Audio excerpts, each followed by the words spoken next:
Thanks for staying with us. Now, according to NDI, today's youth need real opportunity to participate in political processes and contribute to practical solutions that advance development. Now, when given an opportunity to organize, voice their opinions, and play a meaningful role in political decision making, young people consistently demonstrate their willingness and ability to foster positive, lasting change. They also become more likely to demand and defend democracy and gain a greater sense of belonging. Unfortunately, young people are often excluded or overlooked as political candidates. Politics is typically regarded as a space for politically experienced men, and while women are often disadvantaged in accumulating experience to run for office, young people are systematically marginalized because of their young age, limited opportunities, and projected lack of experience. So why and how can young people actively participate in politics? That's the question for tonight. Now, please let us hear what you have to say. Remember, you can join the conversation. Send us an SMS or WhatsApp to 081-803-84663. You can also tweet at us at WaysHowAfrica1 with the hashtag WaysShow. So I'd like to hear Manny and Elsie's thoughts quickly before I bring in our guests, right? Why do you think young people don't always, like people don't really pay attention when you hear like maybe a 22-year-old or a 18-year-old or 22-year-old, being actively, involved in political conversations? People don't take them seriously these days. They just feel like there's still time, you can just wait out. And, meanwhile, most of our leaders that we have today, a lot of them, were heads of states in their 20s, in their 30s, right? So how come that attention, they don't muster that kind of attention when it comes to young people of today?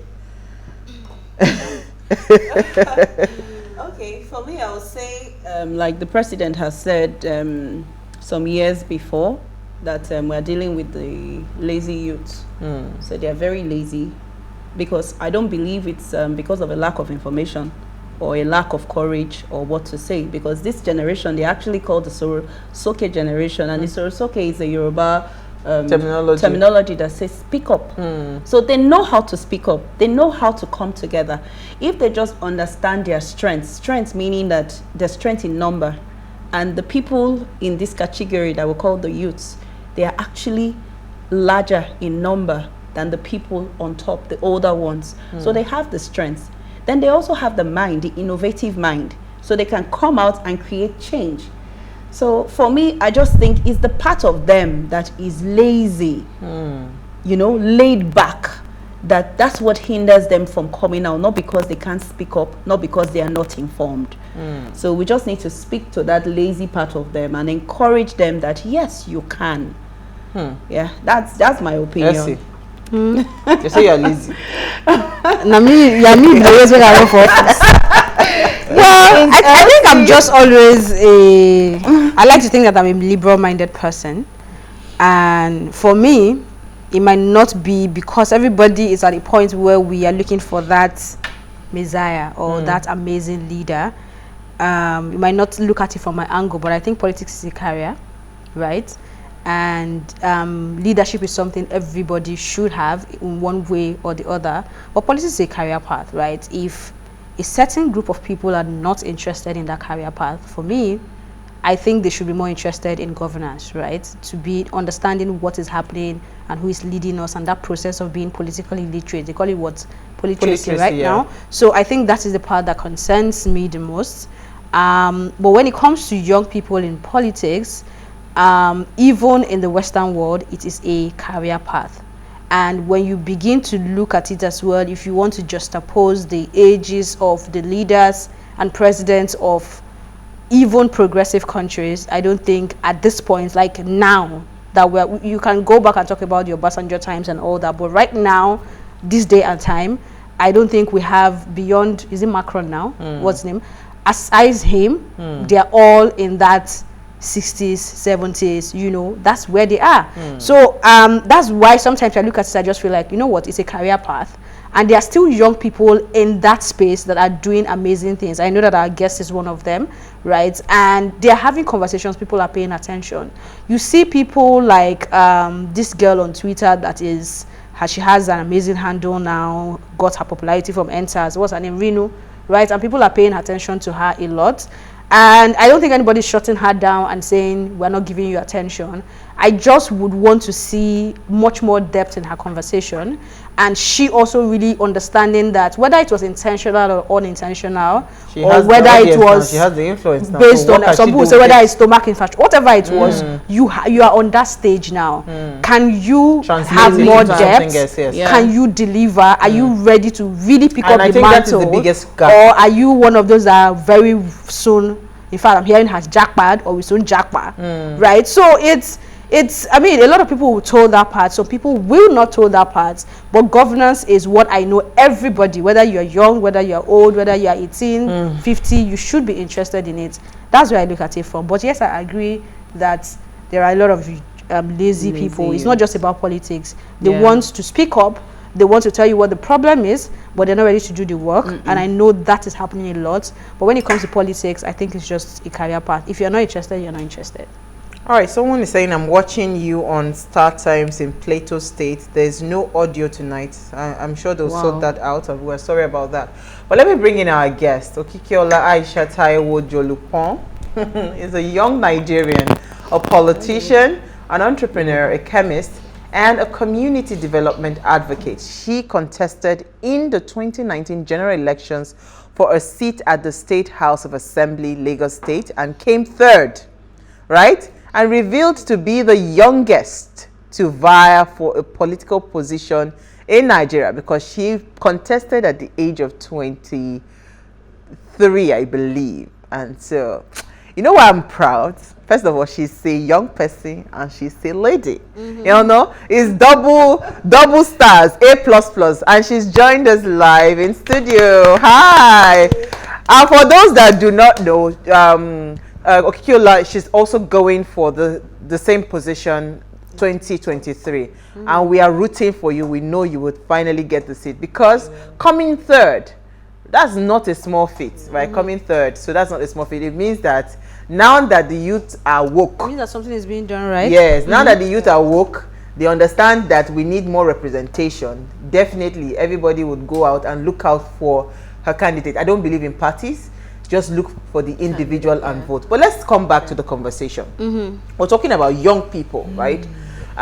Getting more young people in politics and like actively engage in politics. First of all, you started this political journey at a very young age. Why was it important for you to go into politics, right, at that young age? So I started politics from school because we had so many things that was wrong with our department from the beginning, and we found out that writing letters and trying to reach out didn't get us what we needed. For example, we know how much the educational system in Nigeria, we always complain.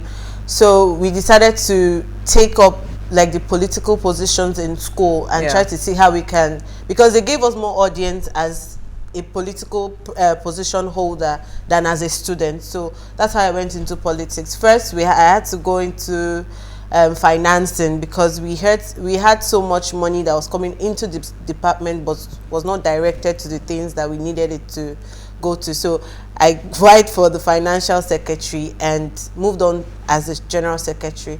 So when I got out of school, I studied chemistry in school, so I went into chemistry and continued from there. But while at it, I opened a non-governmental organization called the Okikiola Foundation that was catering for vulnerable children, sort of mentoring them and also allowing them to understand the importance of education, especially at disadvantaged areas.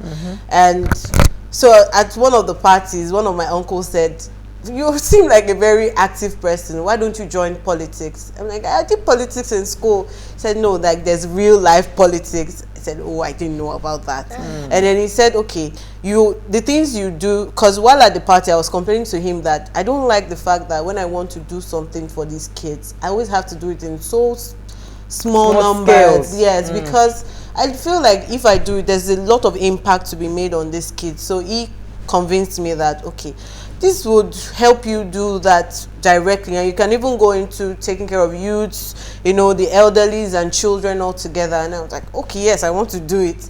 And then he introduced me to the African Action Congress, Showore's party. And then that's how I started like the whole journey in politics. It was like a learning curve for me, but what I just remained as was myself. That was the only thing that kept me sane during the whole process, that okay, this is who I am and this is what I want to do. It came with a lot of backlash and a lot of female thing, young thing, and everything put together. But there were times that I came home and I started crying. I'm still young. I was just 23. So then my dad would be like, okay, are you done crying? Get back to work. Because I understand, he understood that I said so many things about dreams, but I didn't know how to keep on fighting for it. So even when I'm done, my dad's like, yes, you can still do it. Keep on, keep on keeping on. Go back to that same area that they told you this. You understand? And prove yourself non-stop. So that was like my driving force during the whole process. Sexual harassment was like the top game of it. First being young and then telling you that you're female. There was no female that got up there without doing all these things. And I'm not talking about even people in the party, people outside party, donors, so many things. Try to use being female as a way to get You under in bed, yes, exactly, to say okay, I know you want to get there. So that was like some sort of discouragement on that side, that I was like, with this thing that I faced, I don't think I want to run again. And I actually ran in 2021 for the councillorship position of Ajawo Estate, and it was more like a lesson to be taught, not for myself but to the community. My cousin wanted to run for that position in 2021, and we had the party thing go in place, that we had chosen somebody since 5 years ago, and then we've done so much, because I was its campaign managers at that time. So we've done so many campaign, and then we were so sure that we were going to get the seat, and then we got disappointed. So I picked up the party ticket, and I grew up in Ajawo Estate, where all the youths there, we all grew up together from primary school to secondary school. So that was my own campaign strategy. I recruited every single youth that I had, because I already had their love. So I recruited all of them, and I said, see, we're not going to, we're going to do this together. You handle this, you handle this, you handle this. I trust you. You have power in each street. So I leave you to this street. I was the only one that had over 600 campaign polling agents and canvassers. So you know that in one street there's about 20 people already. We were that much in Ajawo Estate, and anybody you were bringing from outside, we know the person, because this is our hood. You get it. So in 2021 they came with their guns, and then they started threatening my party agents, and I told them that okay, if it has gotten to the point where you see that they are about to do something deadly to you, please leave. And then we won almost all polling units, and then they went to one polling unit to put down all the votes and disrupt everything. So that was like the thing for us. But I ran under a new party, and for the first time in Ajawo Estate, that's the first time we're going to have another party apart from the APC and the PDP running for an election, especially for a local government election.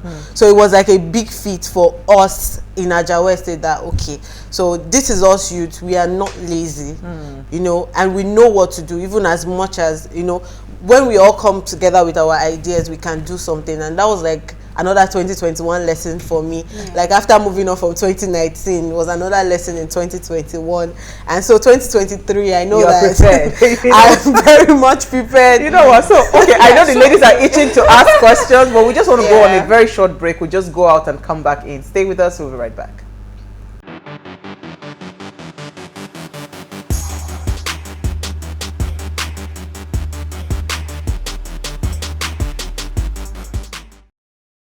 All right, thanks for staying with us. Now, if you just tuned in, we are having an amazing conversation on, 2023 elections, and we're asking why young people must participate actively in politics. And we have with us Okikiola Taiwo-Jalupon. She's a young, for those that care to, if you've not done the calculation yet, she's 26 and she's running for the Lagos State House of Assembly, right? We've not said under what party yet, but we'll come to that. So please let us hear what you have to say. Remember, you can join the conversation.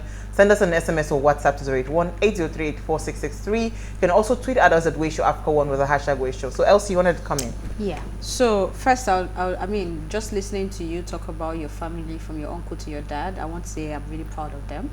And kudos to them, because most times when you see someone at the forefront trying to do a lot of things, we sort of try to not even just discourage, we forget about the backbone they have that help them come out to stand up and be courageous. So sorry, to be courageous. So I love you guys. Thank you so much. But I also want to ask, at that point where you were getting this whole bottlenecks in terms of you're a woman, you're young, as much as we are in support of young people going for office, on this table we're also very particular about the substance, right? Quality.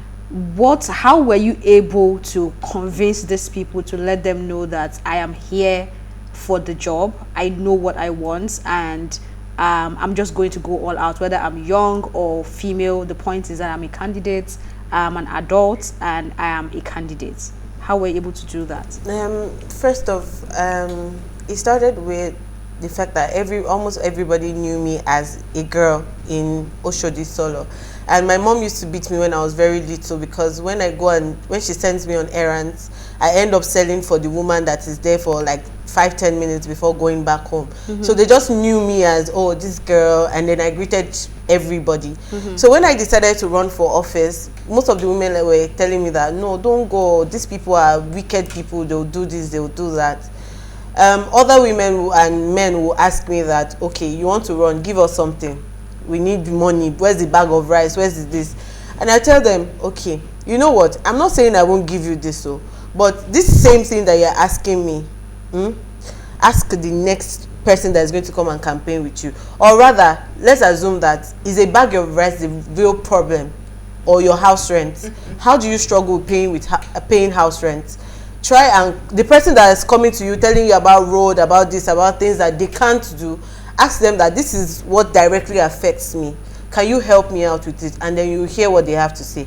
I'm not here to tell you I'll do all that for you, but we can do it stage by stage together, because my job is to bring laws that help my community, my constituency. Absolutely. I'm not going to come tomorrow and say I'll do road this and this all together. It won't work for us, because there's not even enough allocation for all those things to happen. So if I feel like education is the biggest problem, at that point, how can we make that work? So those were the things that I told most of them. And then it also came to some of the women that was selling Gary. We have so many commercial areas in Oshodi Solo.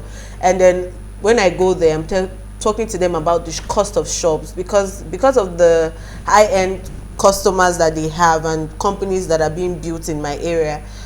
People now have issues with shops because they're trying to bring everywhere down to build multinationals. So I also tell them that how can we make sure that you can even partner with these multinational companies by, I mean, if I sell provisions, I can as well buy from them, and then my shop does not have to go down. That's like wealth creation and circulation within my constituency. COVID-19 taught us that.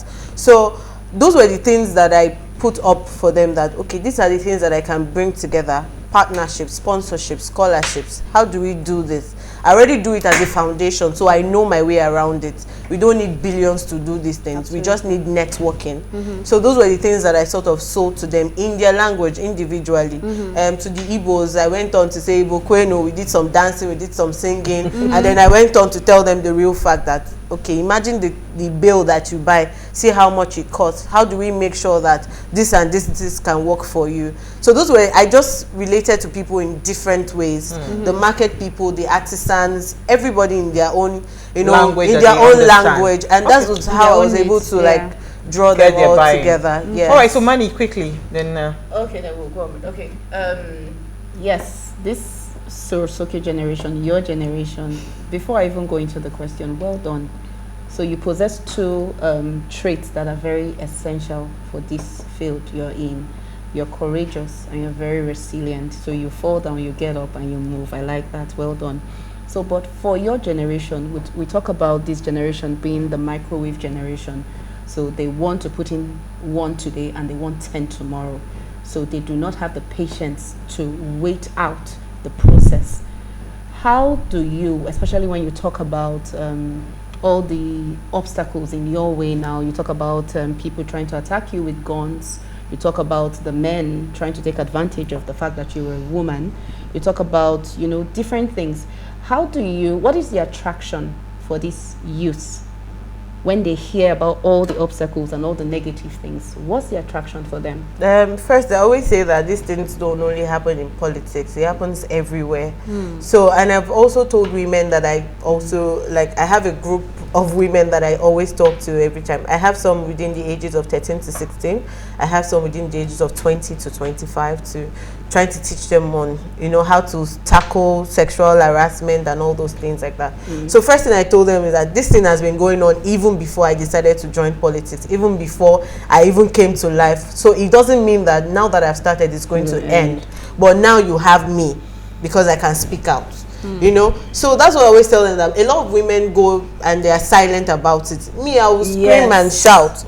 And one thing I have, I mean, I can say that I have 4 extra people I can scream and shout to when something like that happens now. You understand? So I always tell people that, okay, as much as these things will still continue to happen, we can reduce it. Maybe not eradicate immediately, but then as we go onward, we reduce it.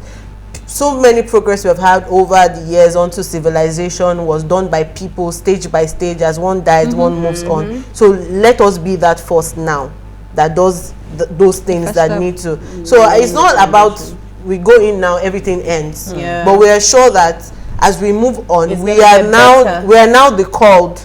So we are now the ones doing it till. Absolutely. So okay, so Okikiola, let's come to your party, because your first outings were with unknown party, but I understand you are in a different party now. Can we discuss that and let us understand, you know, the role how of parties. you plan to not allow, you know, because all those parties, they come with their baggage, how you plan for those parties to not corrupt the good intentions that you have, because we've seen people going to the offices, you know, because again, you need the big parties to be able to get that seat. So how do you plan to ensure that we can still call on you tomorrow and we can hold you accountable to say these are the things that were promised and we know that you are truly representing us, right, when you get to that seat? So should I talk about the party I'm running on the first? So now I'm running under the All Progressive Party, that's the APC. What party were you running under before? The AAC.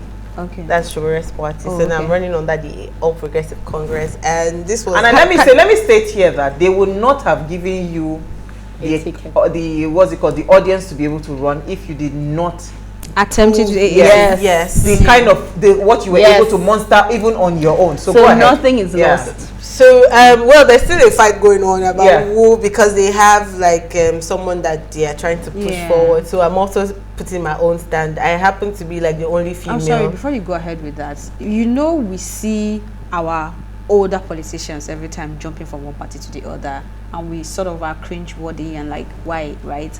Do you care to just maybe briefly, before you go into what you're saying, why you had to, why it was necessary for you to move from this party where you had done a lot already to APC, that we can easily say everybody's pointing hands at now as the, I don't know. The poster First off, the AAC got a lot of waves after the 2019 election, and we had party meetings going on.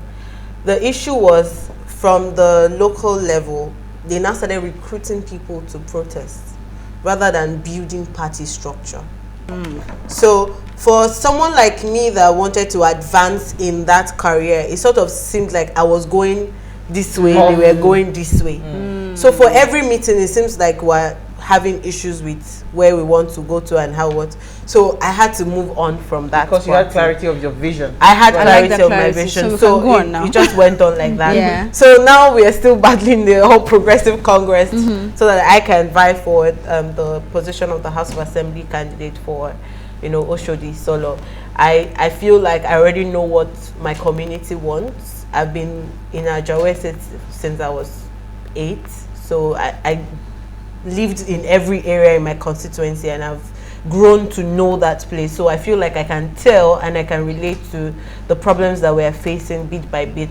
And the people are ready to work with me. So apart from the politics of buying delegates to become this, to become that, I feel like I have the love of the people at heart already. So for the delegates, it's a money thing for them. So I mean, when you do not, if let's say they don't give you that ticket to run under the ABC, would you still move to a different party where you have the capacity to get the Tickets. I have about 4 offerings Oh, right now okay. that they are saying that they're ready to work with me and also, bring me to Because the goal is for you to get to that seat. Yes, Yeah. exactly. If APC It's is not smart working. enough, they would give you the ticket so that you can run under the APC, because anyhow she's going to win the election. If I can say so myself. Now you be the Baba where Pius Ayim they talk about. Let me take some comments, because they will accuse us that I would not take comments. Let's take some comments. Good evening, my beautiful sisters of What Are You Saying Ways. Concerning World Malaria Day, we need to be our brother's keeper by providing facilities for those who cannot afford them to keep them healthy. In politics, according to Sister Emanuela, that's Manny, she made mention of addressing the lazy aspects of the youth. That is what we should do. The youth are tired of the way things are, and the lazy aspect in their lives has been tackled for them to take action and act fast. Our dear sister Okikiola, you are a great woman, and we need people like you to change the system and make it right. Carry go. I am in total support for you. My name is Daniel Ilo, your Ways regular fan. We read your message today. All right, so one more message and I'll come to Elsie to take her message. My daughter is running for the State Assembly member in Bauchi. She has my full support, but you didn't put your name. Women should be ready for political power in 2023. Yeah, thank you so much for that comment. Go ahead, Elsie. Okay, well, the first one says the youths are distracted. Vices have taken their life. Go to our universities. The discussions is about English Premiership clubs and not national issues. Eboluwa Adegboruwa San started as a students' union leader at Ife. Then no name. Another one says it's high time the younger ones and women inclusive in the running of Nigeria as a country. The older generation have played their own part. Let them get back home and relax. The heavy part of the voting strength comes from the youth and the women. The statistics are there. This country belongs to all of us, certainly not for some few. God bless you all at Ways. Bobby Kennedy Jalingo from Taraba State. Thank you Manny, so your much, Bobby comment, Kennedy. I just have bits and pieces. So it's one person, so just read everything. Okay. I am watching you guys on Ways. There are many young people ruling in the Western world than the 70-year-old people. Macron is not the only young leader. We have Trudeau in Canada, and he's a young fellow. The old ones in Nigeria grabbed power when they were much younger and have held on to power since then. The first things for young people is to refuse to be used by the old cargoes as thugs or hitmen. Then it says, I am happy with Okikiola and her story. Awesome. I think Elsie, you have one final message, then we can then ask our final question.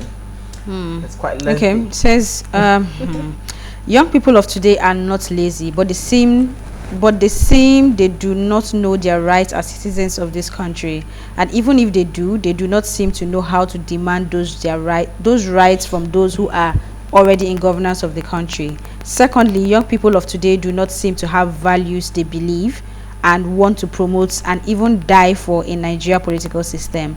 If they do, they will begin to stand for them. Finally, our educational system is very poor and bad in helping to create the needed awareness and knowledge the young people should have to prepare them to seek for political power earlier on in their lives. Young people in different places of the world can easily stand for their beliefs and push them until they actualize them.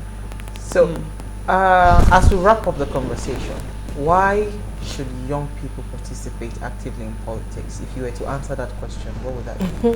My first answer would be why not? I mean, I like that. we're all in this. I think everybody should be involved in how our nation gets developed. If not, we are here. I mean, for example, somebody like me, I've never had the idea that one day I'll jackpot, and it's because the ideas that people give me that when you jackpot, you now seek for asylum, you now do this. I feel like You're not appealing. no, I should be invited to come and speak about how I'm developing Nigeria, not Absolutely. I shouldn't be running away, because at the end of the day, you're running away, you still claim to be Nigerian. You can't be any other person. Yes. So how first can we be better Nigerians, that we can be better people? I mean, all over the world, Nigerians are doing great things. We hear this one is mayor of here, mayor of it. So we have capacity.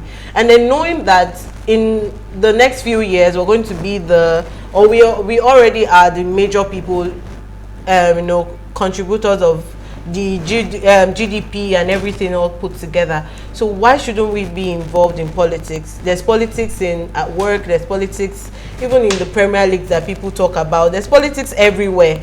So you should be involved one way or another. Yeah. It's just that I feel like everybody should now learn to sort of be more enlightened and informed and how to implement it. We say so much, but no action plan. So I always say that, when do we get to work? Sometimes when we talk, I'm like, so when are we doing this thing? You know what I'm saying? It's enough talk. People and again, I don't even believe that you have to be 100% ready for you to run for office. You can get there and learn on the job. Yeah, I mean, there are so many things that you can do. You cannot even really be too prepared. I feel like when you get into the office, you now start to see certain issues that they had buried. Is when you get up, because of caucuses and all those things. When you get up there, that's when they open books and tell you that, okay, so this is what was going on. But I still always say that no matter how much we complain that, things don't go on, there's always a certain allocation that goes into your constituency.